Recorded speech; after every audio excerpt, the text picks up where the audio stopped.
يلا. ازيك يا عمر، عامل ايه؟ ازيكوا عاملين ايه؟ ايه ده؟ هو انتوا مين؟ انا كرامنتس وانا كرفنتس. كرامنتس وكرافنتس؟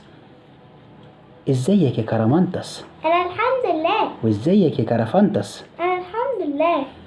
اخباركم ايه؟ كويسين الحمد لله. انتوا بتشتغلوا؟ لا، عشان ما يتخطفوش. ما تتخطفوش؟ ايه ده؟ هو اللي بيشتغل بيتخطف دلوقتي ولا ايه؟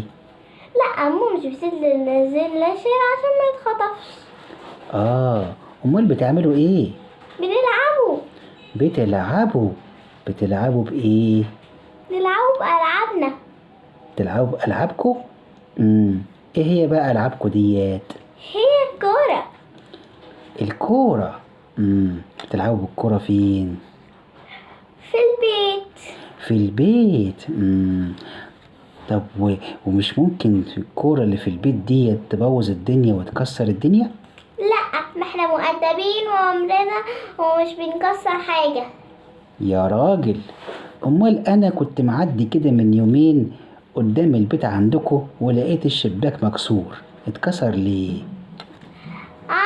دي ماما كانت بتمسح الشباك فوقع غصب عنها. ماما كانت بتمسح الشباك فوقع غصب عنها. وقع في الشارع يعني؟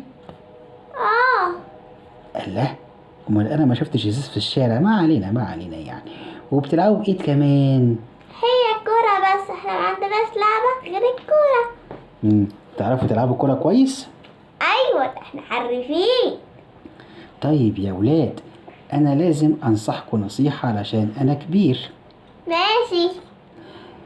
اهم حاجة يا ولاد تاخدوا بالكم كويس وانتوا بتلعبوا البيت. ده احنا بنعمل كده.